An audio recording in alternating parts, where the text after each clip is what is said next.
who's winning and who's up shit creek without a paddle.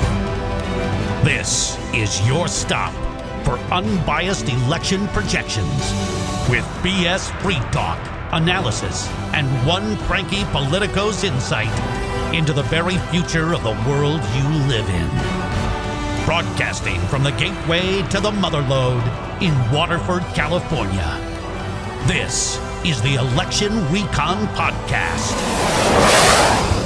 And now, he's carpet-bombing partisan zealots back to the Stone Age by delivering cold, hard reality to the fanatics first class. Your host, Army veteran, political operative, and election junkie, Josh Whitfield.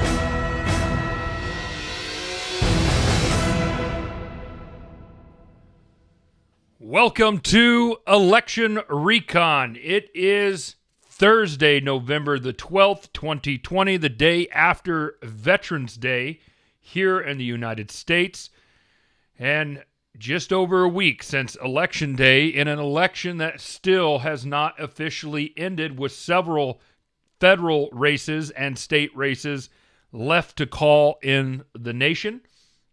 But it has been every bit the wild ride we promised you it would be. We're going to have no special guest for today's show because there is so much to cover. We have been away from you so long. I have so much that I want to say, that I want to discuss, and that's what we're going to do tonight. We're going to break down the state of things. I have a lot to say. I imagine there'll be things I say that is going to piss off everybody along the political spectrum, whether you're right, center, or left.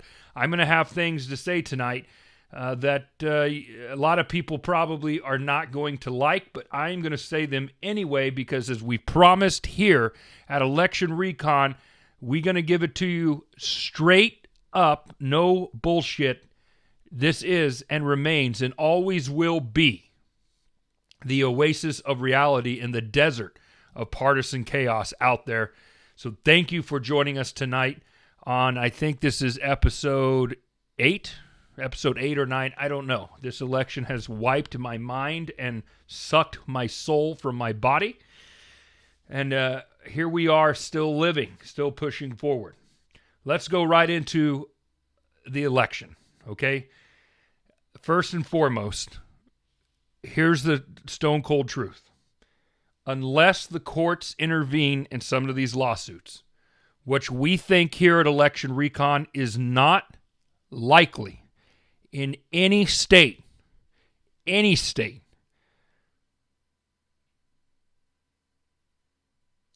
intervene at a level that's going to change the outcome, I should say. There will probably be some lawsuits on both sides that are minor victories. But we do not suspect here that the courts are going to get involved to overturn the election results as they stand. And if that's the case, this is the stone cold truth that people are going to have to start accepting. Joe Biden is the president-elect of the United States of America. You just better get used to it. There's no doubt fraud has happened in this election. We've seen it. We've seen the proof. There is not proof yet enough that there's been fraud. Those of us that have looked at the data, there are abnormalities. There are questions that need to be answered. I believe that 100%. So before all of you conservatives start tar and feathering me in my name, hear me. Yes, there are abnormalities. Yes, there are questions that need to be answered. But that does not mean, no matter how much you want to believe it, that the only answer is that the election was stolen. We don't know yet. We just simply don't know. And people have got to stop throwing conjecture and rumor and theory around, and people have got to start, for the sake of the republic, must start talking about facts and facts alone, period. Not manufactured facts. And shame on the Washington Post, shame on CNN, shame on the New York Times. We love the Wall Street Journal. We apologize. Big fan of the Wall Street Journal, but shame on those other media organizations out there. The New York Times had the audacity to put a headline out that says no election fraud has been found nationwide today. What a load of crap. There's been some guy in a non-battleground state, but some guy's been charged with like 126 counts of election fraud. Of course there's been election fraud in this election. We know it's happened. It is a lie. The left mainstream media is lying to you when they say no fraud has taken place in this election. We know with 100% certainty that fraud has taken place in this election. The question remains, how widespread, how large, how much fraud took place in this election? The question of whether or not fraud has taken place has been answered. It is yes, fraud has taken place in this election. The question is how much? How widespread is it? We don't know. The Trump campaign has certainly made accusations and conjecture and theory into the hundreds of thousands, in some states millions of ballots that they believe should be thrown out. But we don't know the answer here, if that is accurate, factual, or legal. A lot of conservatives right now are probably pissed off, maybe turning the show off. I don't know. That's just the facts. We need to have it investigated for the integrity of the republic, for the sanctity and security of this elections process we have in the United States. These are facts, folks. There is nothing wrong with these accusations being investigated and being proven true or untrue. And the fact that the left in this country seems to not want to have these things investigated is at best suspicious. I mean, there should be nobody in the country that opposes having any of this checked out. And every question, every accusation of fraud ought to be given, looked at and investigated to see if it's true. We cannot allow fraud to take place in the most sacred process we have in this country, which is our elections process. If we can't trust our election process, folks, the game is up. It is over if we can't trust the elections process in the United States. Now, I'm of the belief it is extremely difficult to steal a national election. That those of you on the right, at the level that you are accusing and your theories, and again, I pointed out earlier, yes, there are abnormalities in the data that have all of us here at Election Recon, our resident liberal Lauren, our resident right-wing nut job Jeff, and myself. All three of us have looked at the elections data. We have questions. There are questions that need to be answered out of Atlanta, Georgia. There are questions about why Philadelphia and Pennsylvania elections officials thought it was a great idea not to elect. That's just common practice to allow election poll observers in the counting room as ballots are being counted. Why did they keep them, 100 yards away or whatever it was? We all saw the pictures out of the count room. It's ridiculous. It's ridiculous. They should not have done that. That only exacerbates the perception that something unseemly took place. And shame on Philadelphia. Shame on Pennsylvania for allowing that to happen. Shame on Atlanta and its counties around the city of Atlanta on how they've handled the ballot counting process. You want proof that fraud has taken place? The Secretary of State of Georgia has said, yes, we expect with 100% certainty to find in our hand recount that is going to be underway in the state of Georgia, that we're going to find fraud, double voters, and dead voters. The top elections official in that state, a state in which Joe Biden is only 14,700 some odd votes ahead in. What the elections official also said in the state of Georgia is he doesn't think it'll change the overall result once they canvass, audit, and fully hand recount those ballots. So that remains the big question.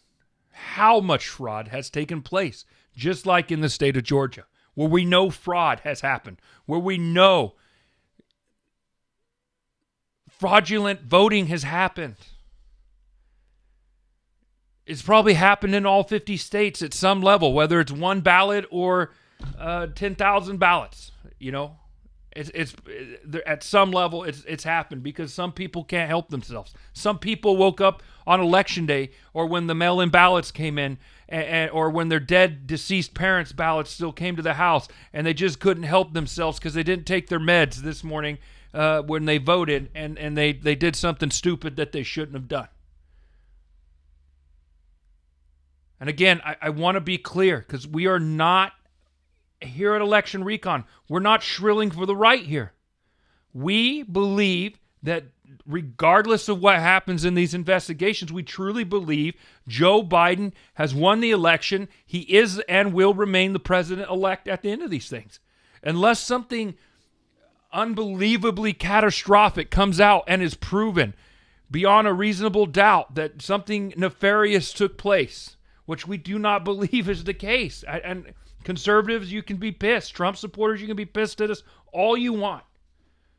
We have yet to see it. Just because there's abnormalities in the data that's not proof. That's enough to investigate, to be sure, and we believe that. Let's investigate it. Conservatives, Trump supporters, you are right in the sense that there is enough on the table that an investigation should take place. The Attorney General of the United States has made the right decision to send prosecutors in to investigate accusations of voter fraud. That's his job. Voter fraud is against the law in this country, and it should be. But you guys on the right, you conservatives on the right, you have to slow your roll and wait for actual proof to show up. Everyone is just in their corners, as we thought it would be if there wasn't a decisive result. As we told you, we did not expect would be the case here at Election Recon. For 2 months, we've been screaming at the top of our lungs that this was going to be a razor-thin, close election in terms of electoral votes. And it was. And it was. And that's almost a shame. It would have almost been better for the country if Trump had won decisively or if Biden had won decisively, because here we are. We can ill afford in this nation for a majority, or half the country is what I'm saying, for one half of the country to go into the next 4-year term of another president thinking that that president was elected illegitimately. The cycle of madness has to stop somewhere.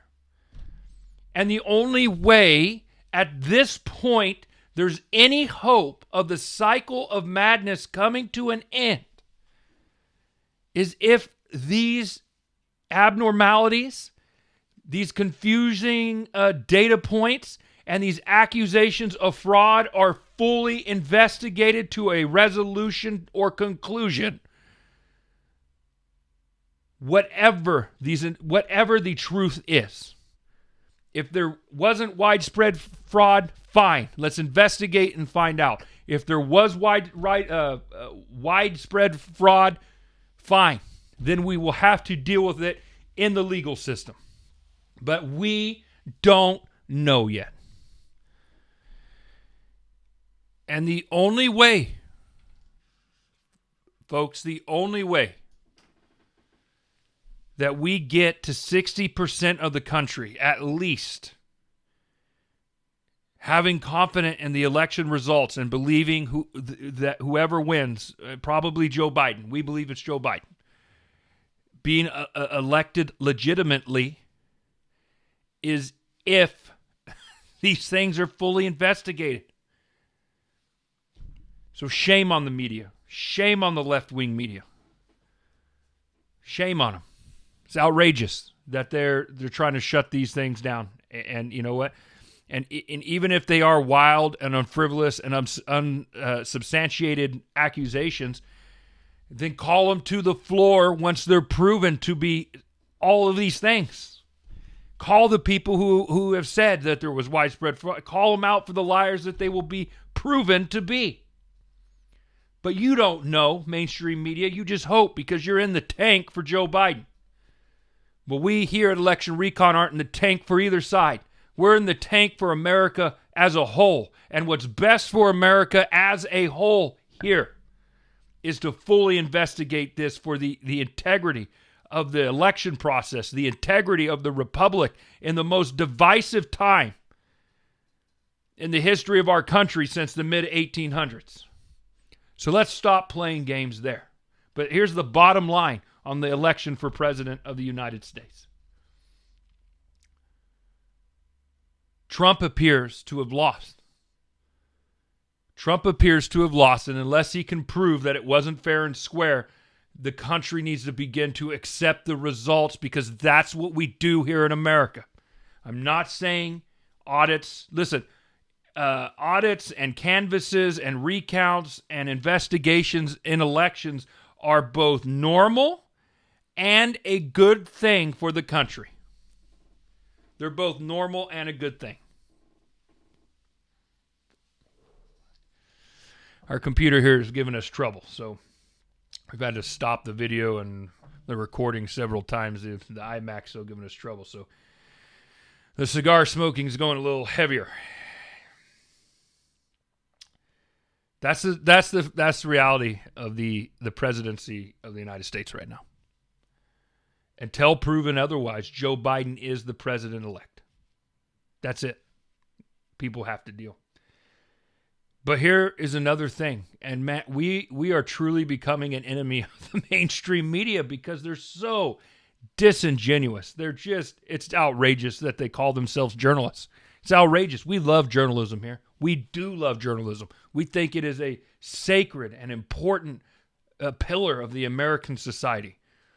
But these journalists today are they are partisan zealots, the lot of them. Very few good journalists left. Very few good journalists left. I mean, from Fox News to CNN to One American News Network to you all go to them like sheep to your corner of what you want to hear, and they give it to you.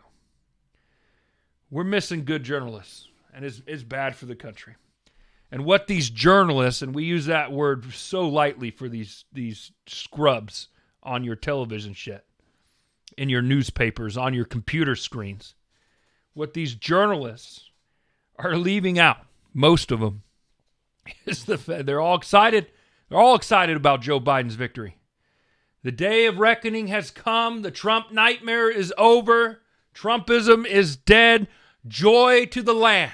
Let the Jubilee begin.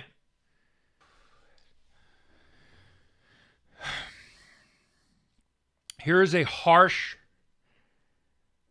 reality for you Democrats, liberals, progressives, leftists, and socialists in this country who are celebrating a national win for the White House, and we do not begrudge you that here. You should, take pride, take joy in your election win. There's no doubt. There is no doubt. Trump can sue in every court in the land. There's no doubt where the majority of the population of the United States by popular vote stands on the issue of Donald Trump in this country. That is a fact. Joe Biden is going to be 6-7 million votes ahead of Donald Trump when this thing is all said, done, and counted. That being said, God, listening to the mainstream media and the professional prognosticators, the national polling complex, and popular vote does not elect presidents. Let me say this again. Let me say this again, because I have said it so many times in the last 3 weeks that it is driving me mad that basic civics is not understood by journalists in this country, to the mainstream media. The popular vote is about as is worth it's worth nothing. Okay, I don't have anything nice to say about it. It's a nice thing to know where the country stands, but our system the popular vote amounts to squat when electing a president of the United States. It's squat. Electoral votes elect a president of the United States, and this was a razor thin election in terms of the states that decided the electoral votes, just like it was in 16. I ripped my hair out when I heard everyone, including the president of the United States, talk about a landslide victory and all this stuff. Baloney. A few tens of thousands of votes in 3 Midwestern Rust Belt states, and Hillary Clinton is president of the United States. It was a razor-close election in 2016. A stunning achievement for Trump, to be sure. He was a huge underdog going into that election. And I'm not taking away the achievement of the right or Donald Trump. It was they should have been proud of what they accomplished. Just as Biden and Democrats should be proud of what they accomplished in this election. But to claim this robust, I've heard the words robust, convincing, clear, mandate, that all those words are absolute horseshit. Take that to the bank and cash it. And here is the hard reality for all of you celebrating on the left. The left got destroyed, murdered, eviscerated down ballot. And the further down the ballot you went in this country, in this election, the worse it got for the left. Most mainstream media, professional models out there, whether they were probabilistic, like Nate Silver's 538, and to give Nate Silver a little credit, because early in our podcast, we defended. We're still big fans. We wouldn't read him. We wouldn't bring him up if we didn't think he was a smart guy or we like him. A lot of conservative voices trash him. And I think a lot of he gives a lot of ammo to conservative voices to trash him, because instead of being honest, sometimes Nate Silver has joined his journalist friends in not being completely real and honest about the situation at hand. To Nate Silver's point and his defense on this, a ton of people, most people, probably 9.5 out of 10 people out there have no fucking clue how Nate Silver's model works or what it's trying to do. And they get caught up on the numbers themselves, and I sympathize with him on that. But he, in my opinion, asks for the pain and suffering he gets, because he gets defensive when people have questions about, you guys got it wrong. And here is the truth. Dave Wasserman, Nate Silver, Nate Cohen, everyone at The Economist. You blew it again. You were wrong. You were wrong. Probably not as wrong as the conservative people will say, but you were wrong. And you were wrong. Why? You were wrong. Well, Nate Cohen needs to come out of this because he is a pollster.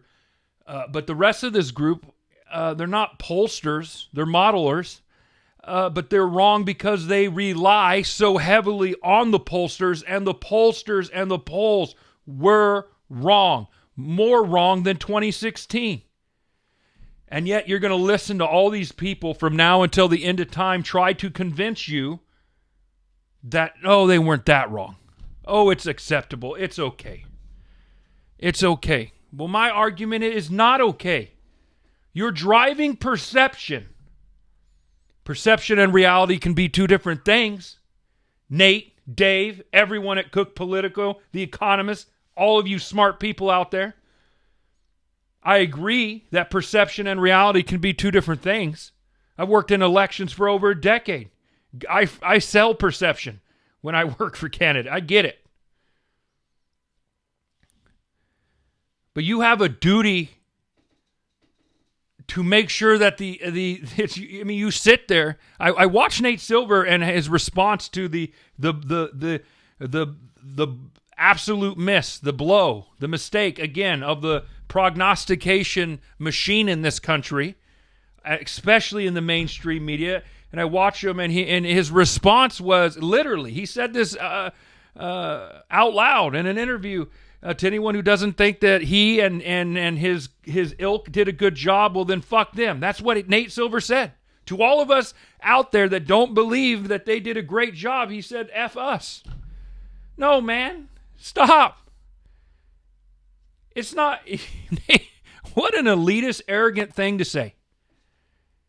We have a duty. Those of us who know what's going on with the math, Nate, who I like you. I liked you from the first day I met you when I was a young pup right out of the Army at McCain-Palin headquarters, Western Regional headquarters in Nevada.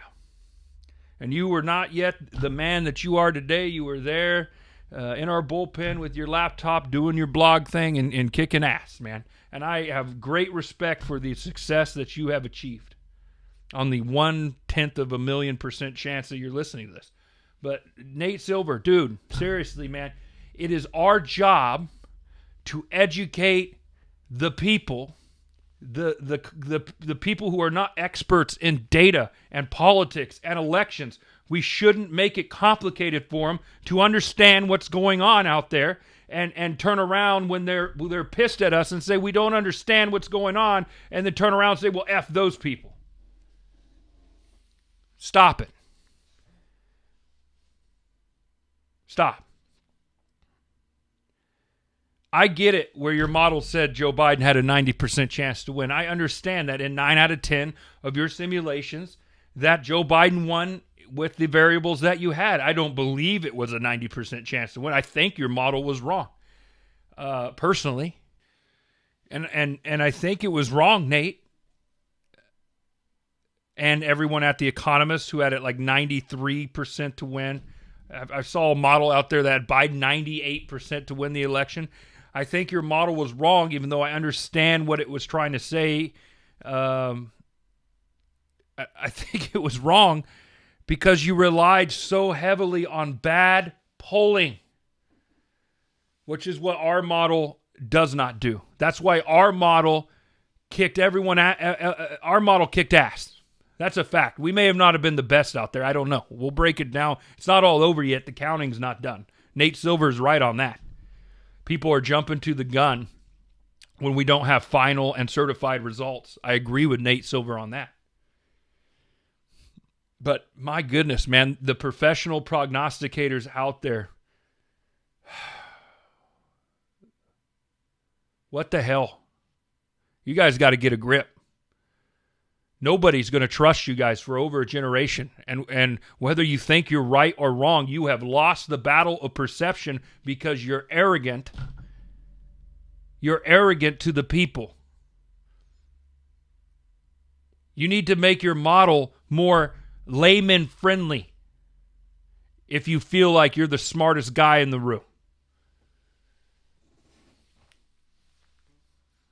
Most models had Democrats winning the Senate by 75 to 80% chance. I see that and go, okay, Republicans got a 1 in 5 chance. It's a good poker hand. I play poker. I love poker. I'm telling you, at a Texas Hold'em table, yeah, I'm probably going down on I'll probably bet pretty heavily on a 20% chance to win. It's called gambling. You know, 1 in 5 is not terrible odds. Rather be 80% chance to win the hand, for sure. My point is this. All your Senate models were atrociously wrong, too, because, again, they relied on bad polling. And, polling error of 3% is acceptable, blah, blah, blah, blah, blah. Maybe nationally the polling is going to be off by 3%. Maybe. I suspect it's going to be more. For most of this election, you guys had Joe Biden winning by double digits. It tightened right at the end to 7, 8 points, depending on what aggregate you're looking at. So just stop being so disingenuous. It drives me mad. Drives me mad. I suspect the polling is going to be much closer to 4 or to 5% off nationally. But again, that's the popular vote, which I can wipe my butt with. Comparing how you got it right or wrong based on the popular vote is like wiping before you take a shit. And I excuse my vulgarity. I am really cranky with all the coverage of the professional prognostication out there. They're so disingenuous, they must be called out. They must be held to the mat here. And I'm not asking them to bow to the conservative voices on the right. I'm asking them to be honest and say, you know what? We probably need to adjust how we're doing things because for 3 cycles in a row, it hasn't been great. It hasn't been great. It was not good in 16. It was maybe a little better in 18, but not really when you break it down state to state and district to district. And it was atrocious in 2020. We cannot sit here and pretend. We cannot sit here and pretend that 4 and 5% polling errors are acceptable, good, or close, or reasonable. They're not. Maybe a 3% polling error I can accept, but a 4, 5%. And listen. I mean, my goodness, let's not forget the polls. Some of these pollsters were not even close to a 5% error in the polling. Let's not even talk about the ridiculous, insane, unacceptable, outrageous Washington Post ABC poll that had Biden up plus 17 days before the election in Wisconsin. It's ridiculous. We have to look at the polling more specifically, especially for the presidential elections, because presidents are elected by state and their electoral votes, not by the national popular vote. So that argument is fallacious right there. National media, professional prognosticators, election mafia, as Red Eagle Politics likes to say, national polling complex. And I want to be clear to all the Nates and Daves and you know the modelers out there. I hold you less responsible.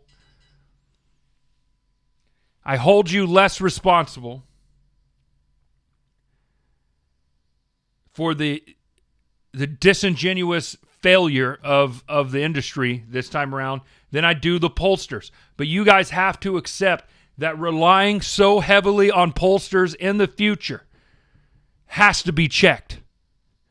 Because 538, the honest truth is some of your A-plus polls don't even deserve a D- grade this time around. If you're dead honest looking at yourself in the mirror and it's the last honest thing you can say, you know that to be true. And some of the polls that you rated C-, D+ look a lot closer to A's and B's right now. I understand we still have votes to count. But let's not pretend that the polling industry is in good shape today.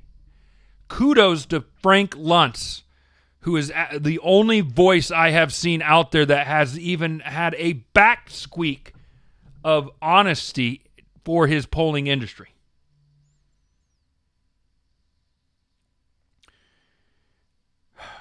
We took a lot of hell. We took a lot of hell when our model moved the Senate into Republicans' favors, because our model picked it up, because we don't just rely on polling. Our model has 4 roads, as we like to say, 4 segments that lead into a result. That's why we call it the quadrivial model.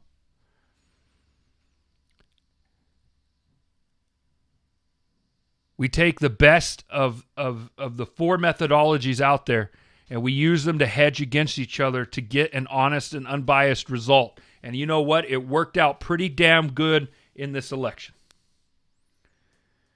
Because we certainly are close on the Senate. We've only had one miss in the Senate, and that was Susan Collins in Maine. And our model had that seat way closer than the polling. And it was the polling, even though only 1/4 of it is driven in our model by polling,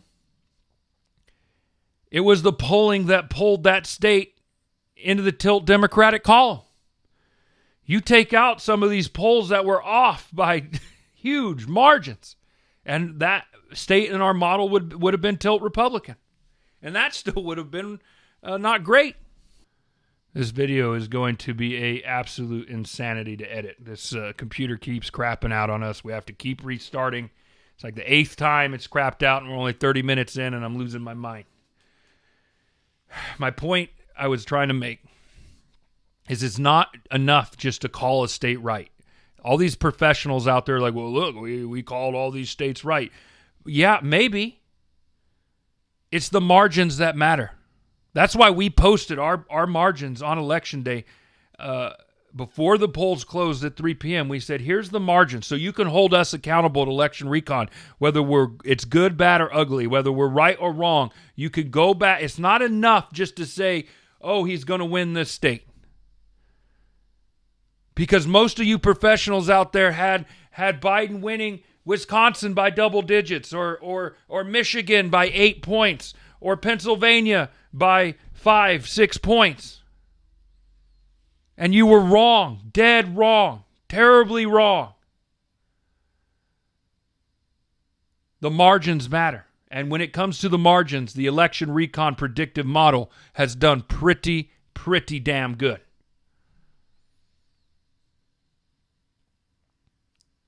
And to all of you that wrote in from the left criticizing us for saying, oh, you guys are shrilling to the Republicans, you're biased, blah, blah, blah. Oh, your Senate maps are crazy. There's no chance Republicans hold the Senate. Really? Well, the scoreboard speaks for itself. We called every Republican protect, and the 2 states that went to Democrats, Arizona and Colorado, we called that correct as well. So we'll let the record stand as is. And quite frankly, David Perdue, he won the race. It's going to a runoff. I mean, he didn't win, but he had the most votes is what I'm trying to say. So not really a miss there. That was a tilt Republican state in our column.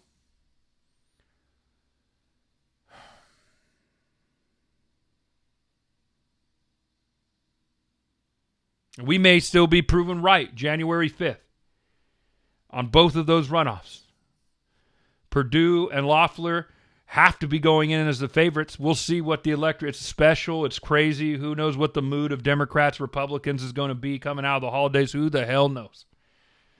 But that being said, they have to be the early favorites, I would imagine. Cook Political, David Wasserman. I have been reading your stuff for years, man. I've been reading your stuff for years. Especially as an elections operative, campaign manager, consultant, etc. You are supposed to be Cook Political is supposed to be one of the most leading voices and prognosticator in national elections. You're supposed to be one of the most trusted voices, especially in congressional races, especially in the House. You're supposed to be nonpartisan and unbiased. Your social media account leads me... I don't know, man. I think it's showing a little bit. You might want to tuck it back in. And to be fair to you, David Wasserman, for most of your career, you've done okay keeping it nonpartisan. But, maybe this year's ripped the partisan out of most of us. I don't know. But you got to be called out because you were wrong. And I have yet to see an acceptance or an explanation from Cook Political. Accepting the fact that you blew the cycle because we all of us who are subscribers, we got it. We got the letter. We got the email. Democrat, this is the headline. Democrats poised to expand their majority by 10 to 15 seats in the House. Well, that aged really well. All I'm asking for, listen, no one expects people to be perfect. Prognostication's a very tough business. I'm not mad that these people were wrong as much as I'm mad that they can't accept the responsibility for being wrong. And we, the people, ought to hold these people accountable. Not only was Cook Political wrong in the House, not only were they wrong in the House, they're wrong by the same margin in the other direction. Very likely, Republicans who already have 8 seats flipped, with a handful of races to go to still be called,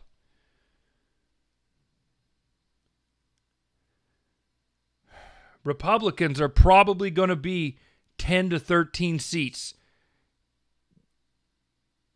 gained in the House. That's where we are. I don't think anybody would say differently now. They already have 8, and in like 7 of the 9 seats that have not been called, they're leading. Very thin margins the Republicans are leading, but I can see them getting to 10 to 13 gains by a reasonable, probable situation. Dave Wasserman, you got a lot to answer for, man. You need to explain what went wrong. And you and I both know, Dave Wasserman, what went wrong. We know. We know what went wrong. The sad part is I think you're smarter than me. The difference is I think I'm more honest than you. And we both know that polling at a district level in this election was off in a major way. It was off in a major way. And we got to ask ourselves why. That's the big question I want everyone in this business to start figuring out, is not trying to defend pollsters, not trying to defend the industry. We need to be analyzing. We needed to be ascertaining why it was so off this time around. It shouldn't be getting harder. It should be getting more precise year in and year out. This is not 1890. We are connected by a push of a button in the 21st century, in the information age. Let's just stop. This should not be getting harder. This should be getting easier, and we have to ask ourselves why we are becoming more inaccurate in the polling industry. And you know what? Listen, election recon, we have killed it on the presidential prognostications. We have killed it in our Senate predictions. We've been off 2 in the House. Not as bad as these professional prognosticators, but our model had it +2 for the GOP to +3 for the Dems. That's not a super great record that I'm going to be proud of when it's all over, that we missed our House projection by 10 seats. I'm happy we didn't miss it by 20 like the professionals out there.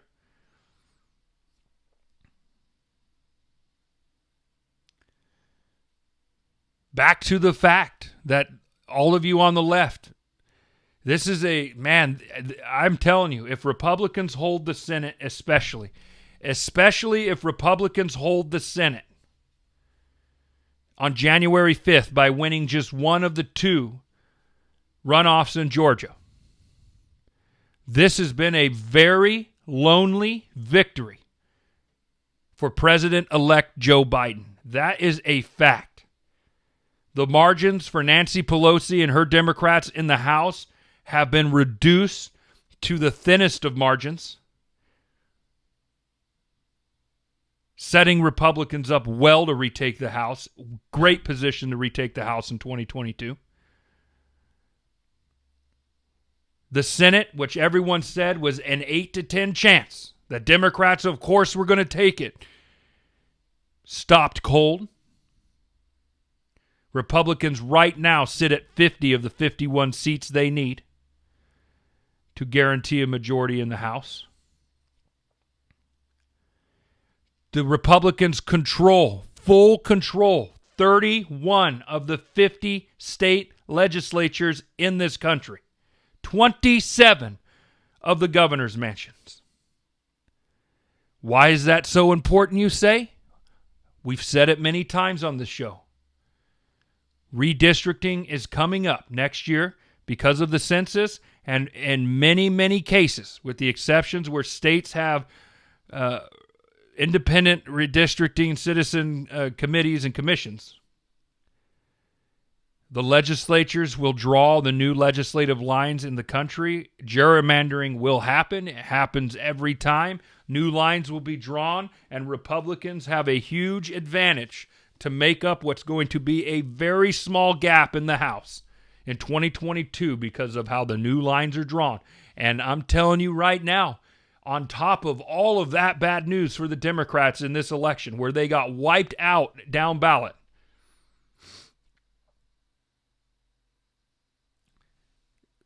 the electoral votes, right, that states are going to lose, the reapportionment of electoral votes also happens during redistricting. California is poised to lose one electoral vote for sure. For the first time ever in its history, will lose an electoral vote, probably two. What does that mean? It's not just electoral votes lost. It's going to be two congressional seats, probably one for sure, gone out of California because it's apportioned by population. And what states are likely to gain? The Midwest and the South. The South, despite Georgia's surprise turn, which is still very, very Republican. That's just a fact, folks. I'm not shrilling for the right. I want to push back on this. This has been I cannot even believe I can't believe I'm seeing blue wave memes and blue wave gifs and blue wave social media posts. There was not even a blue trickle in terms of election wins in this country. It was a purple ocean from sea to shining sea, from border to border in this country. The electorate in the United States has sent, I think, a pretty clear message to both parties. Stop the horse crap and start getting back to the business of the people. I think that's pretty clear. Certainly the people of Maine felt that way, where there was a 1 in 5 Maine voters voted for Joe Biden and then voted to keep Republican Senator Susan Collins in the United States Senate. How else do you explain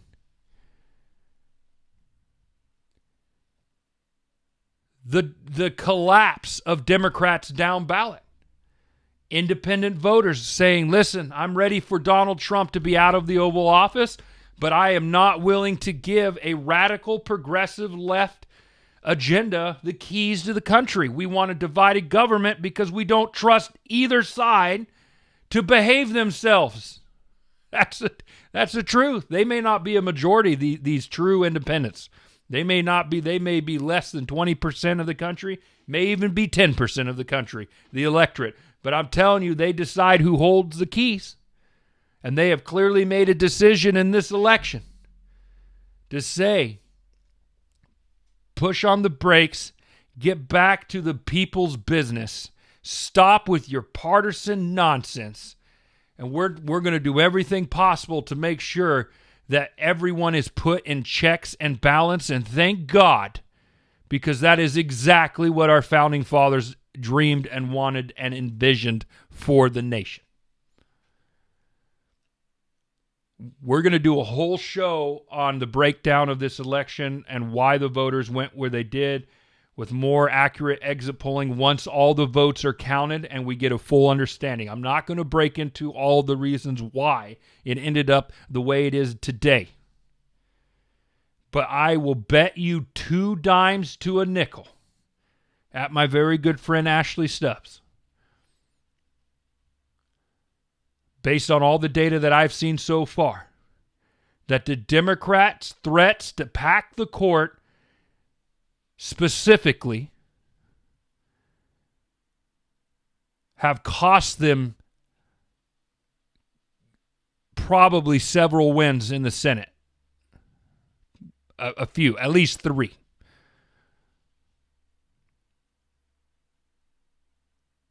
That's just a fact. And I think center-right independents and Republicans coalesced around the threat they heard about the court and the ACB process. And whether the left and Democrats can accept that reality at this point, I don't know what to tell you. The exit polling data is pretty clear on that. And if Democrats have a hope, a prayer of winning in Georgia, because I'm telling you, look, they did not get a majority of votes in these 2 Senate races. In the yes, the Democrat was ahead in the low 30s, but if you add up all the Republican votes for all the Republican candidates and all the Democratic votes from all the Democratic candidates, the Republicans have a higher vote share in the Loeffler special for her seat. She was appointed, Senator Loeffler. And Purdue still is going to beat, probably by a point, maybe a point and a half, John Ossoff, who is going to be really a 2-time loser in specials now, probably maybe a 3rd in January 5th. At a time when Democrats in Georgia, minority voters in Georgia came out in amazingly high, impressive numbers, and still Ossoff couldn't get the job done.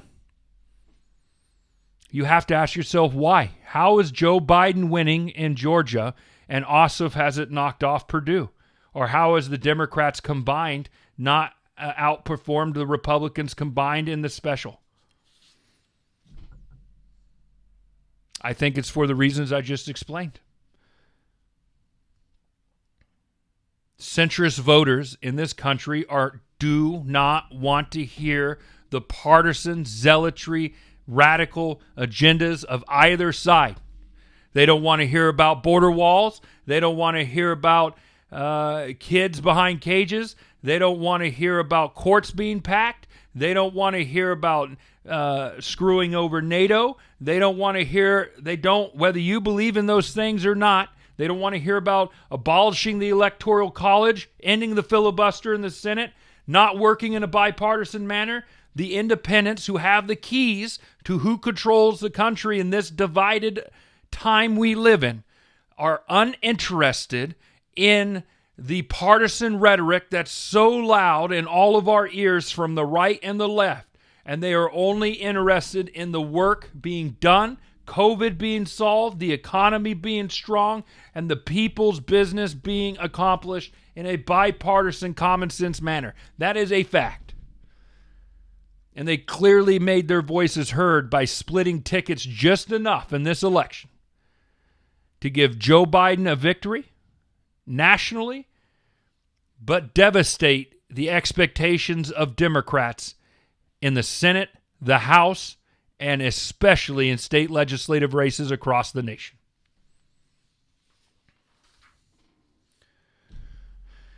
That's just a fact. And that's where we are tonight. I wanted to make sure we did the podcast. We were supposed to record it on Wednesday and release it Thursday morning, but we had all forgot in the nonsense that Wednesday is indeed Veterans Day. So that was not a good day. All 3 of us are veterans. So I wanted to make sure we got this podcast in tonight. I've had a lot, as you can tell, man, I am especially cranky. It's had a lot boiled up, but I want somebody, even if our show is small, I want somebody out there to tell you the truth. The media is lying to you from all sides about this election. All sides. There are questions that have to be answered in terms of voter fraud and irregularities and abnormalities which exist. We just don't know at what scale. I don't care how much you believe or what Kool-Aid you're drinking from the right. We don't know yet. And those of you drinking Kool-Aid on the left, we ought to find out. For everyone's sake, we ought to know the truth, whatever that is. And these mainstream media, these professional prognosticators, the national polling complex ought to be held accountable for blowing the election results in this country. They blew it. They blew it. We told you there was only going to be one narrative that survived. Those of us who believed 100% that this election was going to be close, that the media was exasperating the chances of the Democrats and Mr. Biden in this election. Because of bad polling, we were proven right. The mainstream media and their narrative, the professional prognosticators and their narrative, proven wrong by the scoreboard. And please, folks, do not let these people convince you because of the popular vote or this or that. Nobody disputed the fact. I don't know anybody out there. And if they said that Donald Trump was going to win the popular vote, well, okay, whatever. But no one realistically or reasonably that I know was out there saying that Donald Trump was going to win the popular vote. It doesn't matter because the popular vote doesn't elect presidents in this country. And people can debate on that all they want. I'm just telling you what the system is, and that's how we project elections. The country changes the process someday, we'll project elections on the change process. We have to start demanding that the media from all sectors, the hard news journalists, the opinion people are going to do their opinion thing and whatever. I don't begrudge them. But the hard journalists have got to start demanding the truth, man. Especially when it comes to the one thing that we cannot allow partisan bullshit to encroach upon is the sanctity and sovereignty of the American election system. We cannot allow it. We cannot allow it. And the pollsters need to be held into account when they are wrong. And they need to accept responsibility. And again, I'm not here.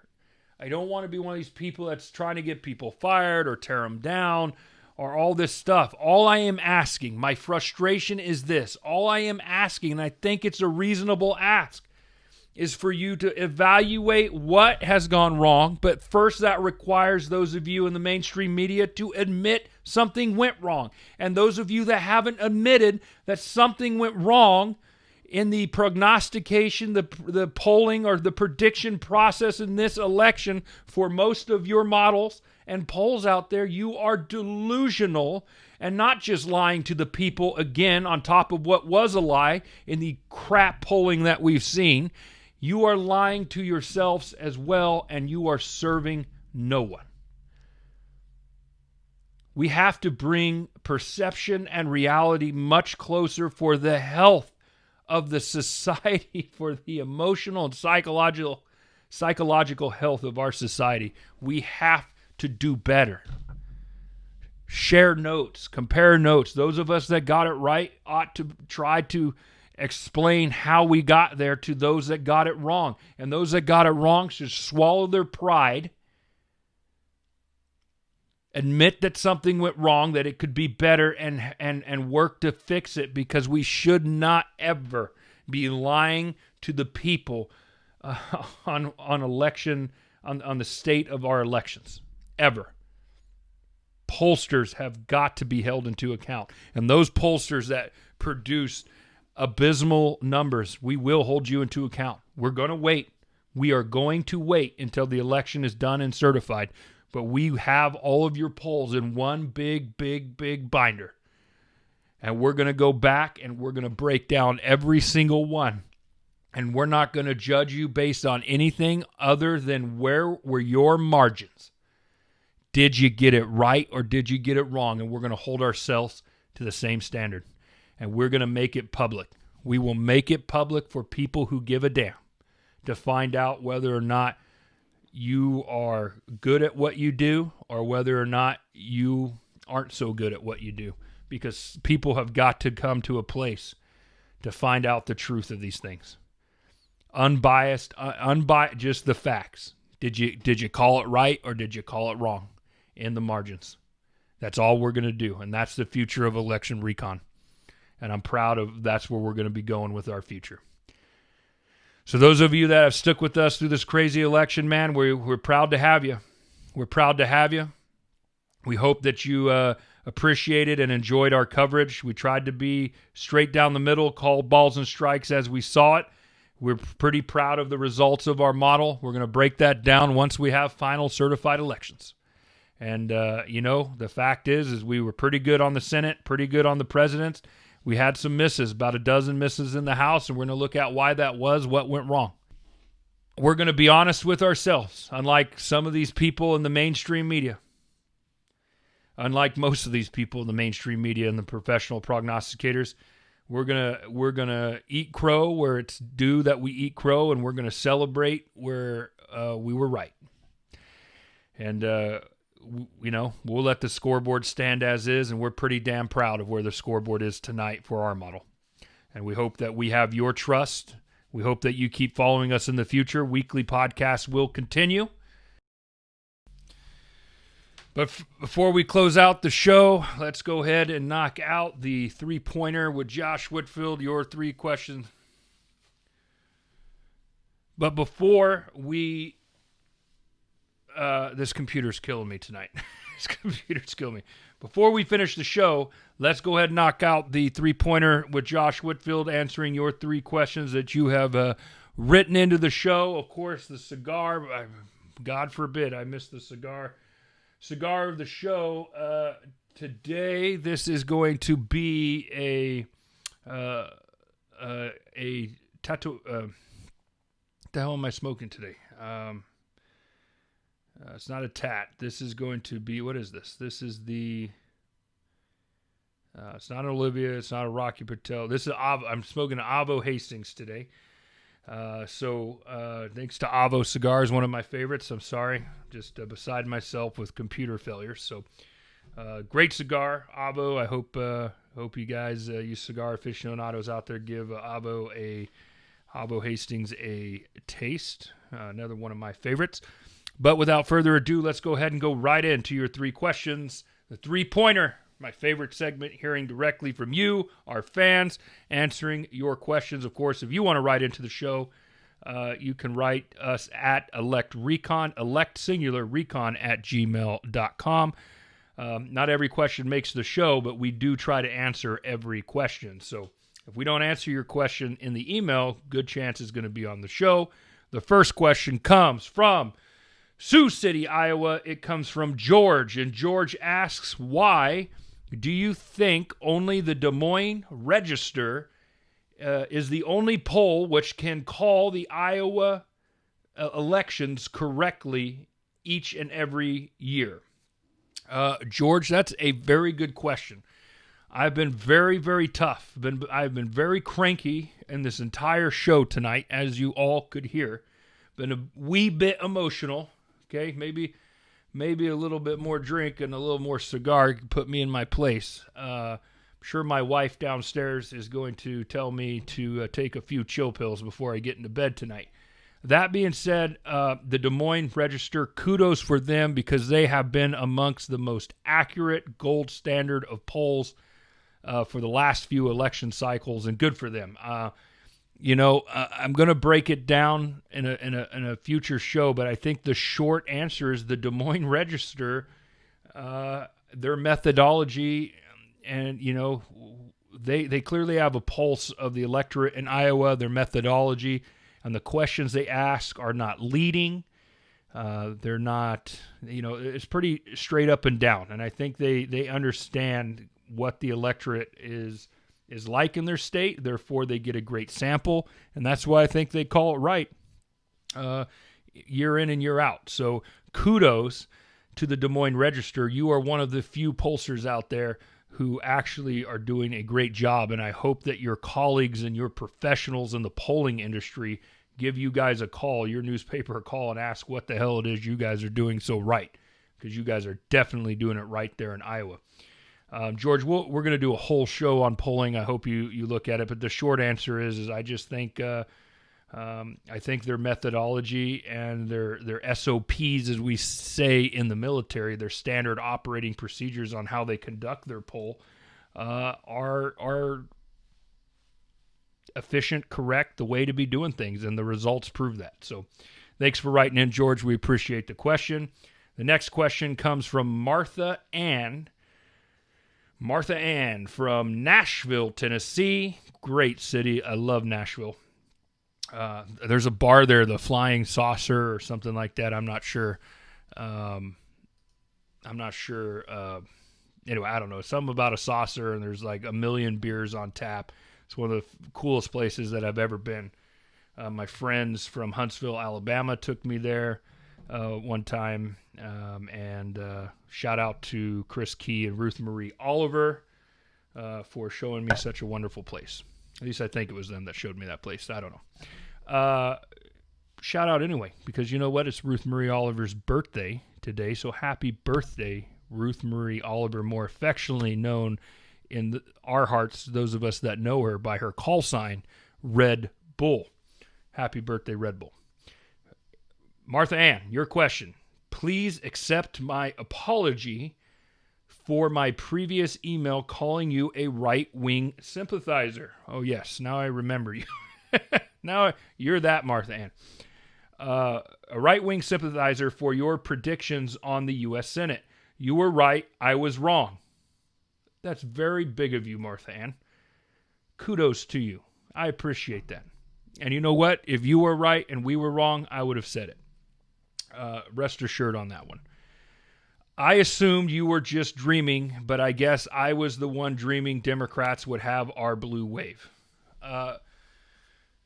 Well, hey, listen, Martha Ann, I think I wish more Americans were like you and could have reasonable discussion. I don't mind.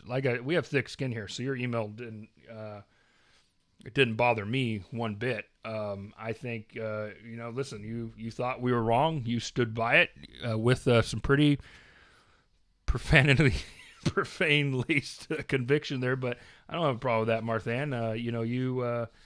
You thought you were right, and when you were wrong, you came out, and this email shows me that you're probably a decent, honorable human being, and it's okay to be wrong. I don't have a problem with people that are wrong. I have a problem with people, unlike you, who can't admit when they're wrong. And that's a growing number of our society. So, Martha, you're a hero in my book. You're aces. This is a stand-up comment into the show, and I'm glad Jeff picked it to be read on the show today. Your blue wave didn't form. But listen, you're 2 election wins in Georgia away from controlling the Senate. Even a 50-50 tie with Kamala Harris, the vice president elect. First female vice president-elect. That's historic in and by itself, and we're going to do a whole show on that to be sure. Listen, I think that's still a win. I mean, it's not the win you hoped and envisioned, but the jury's not out yet on the Senate. But the rest of it, that blue wave did not form. So we'll have to wait and see. And thank you again for writing the show, Martha Ann. You are my hero for the day. I appreciate you being stand-up. You are welcome inside the Oasis of Reality anytime you like. We'll save a seat for you at the bar. The final question comes from Francisco. Francisco writes in from Riverside, California. And Francisco writes, Riverside, another good town. I have family that lives there. He writes in, what do you think about California voting Democratic overwhelmingly once again, but voting against affirmative action, Uber and Lyft drivers being treated as full rights workers, and changes to the property tax law that would have been beneficial to the whole state? Well, Francisco, I will be open with you and honest and transparent as I always am. As a California voter, I too voted against all of these things. First and foremost, I think Uber and Lyft drivers, it's a gig economy. I think the gig economy is important, and a vast majority of these drivers do it as a secondhand job, and I think they went into it understanding that they would be independent contractors. I don't think anybody from Uber or Lyft lied to them about what their gig was, and I think it was Assembly Bill 5 by Assemblywoman Lorena Gonzalez And I think it was a really stupid bill. I don't know what to say more about it. I'm happy that the Uber and Lyft drivers get to be treated as independent contractors, and I think that bill was just terrible for our economy. So that's a win that I'm proud of. The affirmative action law. Listen, affirmative action is a real tough issue, but I mean, I hope that we can eventually get to a day in this country where we don't feel affirmative action is needed and people get promoted in jobs and positions not based on the color of their skin, but on the qualities and the quality of their work and their expertise and what they have to bring to the table. I fear that it gets abused. I had how that ballot proposal was written was pretty. I think it would harm other minorities, Asian Americans in particular, which is one of the big reasons that I voted against that law. But I understand why people voted for it. I'm not going to disparage people who voted for that law. I don't know what it is to be a minority in America or California, and that's a tough position to say. I don't think people who voted against it are racist. I know a lot of minority voices who oppose the bill. That went down pretty significantly. And then the property tax, that one was a little bit more of a narrow defeat, but I mean, dude, California is one of the highest tax states in the country, man. I mean, how much more of our money do they need? The working class's money. This bill, I live in a very ag area of the state. This bill would have been devastating to small family farms. Like this was not a good bill or ballot proposal, and I'm happy that went down as well. What do I think about it? I think, Francisco, I think what it means is, again, what I said earlier. I think 60% of the country, I think 60% of Californians, believe it or not, I believe a majority of this country is interested in putting food on their table, taking care of their families, staying healthy, and they're tired of the partisan nonsense every single day on their radios, TVs, and computer screens. I think that the vast majority of the working class in this country is sending a message to Sacramento, Washington, D.C., state houses across the nation. Go back to doing the people's work. We have major issues going on right now. We have an unstable economy that's certainly in recovery, but COVID was devastating even for a little bit. And, we need to fix the economic issues. We need to conquer the COVID crisis. We have major issues that require a bipartisan solution. Shut the hell up, Republicans and Democrats and partisans, and get to work solving these problems, what you are elected to do. I think that's what 60% of the country, 60% of California is trying to say by their votes. I think a lot of Californians, 65% of Californians said they feel comfortable with Democrat control of Congress and the White House and Sacramento, but they're uncomfortable with these radical ideas that were put on the ballot, and they shot them down because they're uninterested in the partisan rhetoric that these leaders keep placating to their bases about, and they're only interested in the here and now needed business getting done. I truly believe that. I think when this is all said and done, the data and the exit polling is going to prove me right, and that's why I think even in deep blue, liberal, progressive California, a lot of these ballot measures went down because I think a lot of voters are like, what the hell is this doing on the ballot right now? We're in the middle of a national global crisis. Not a national crisis, a global crisis. We're supposed to be the leaders of the free world, and this is what we're arguing about. Oh my goodness. I really think that's what it's about. Like, how is this our concern at the moment? Quit with the partisan zealotry. Go to work for the people. Start talking to each other again across the aisle. Put down your partisan arms and get the people's business done. That's what I think the vote here in California said. That's what I think the vote nationally has said. Francisco, very reasonable question. I think we had 2 Democrats write in today. You guys don't tell us what you are, but I think it was a very reasonable question, sir. And you feel free to write in to us anytime. So that was the 3-pointer. If you like our content, please like, subscribe, share, and follow. You can follow us on social media at Election Recon, That's on Twitter, Facebook, Instagram, and YouTube. You can find this podcast on iHeartRadio, Stitcher Radio, Apple Podcasts, and Spotify.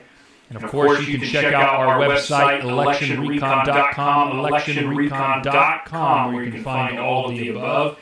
And news, articles, blogs, our election predictions, the margins, and of course the election results as they stand right now in 2020. We appreciate your support and the growing support of the Election Recon fan base so very much.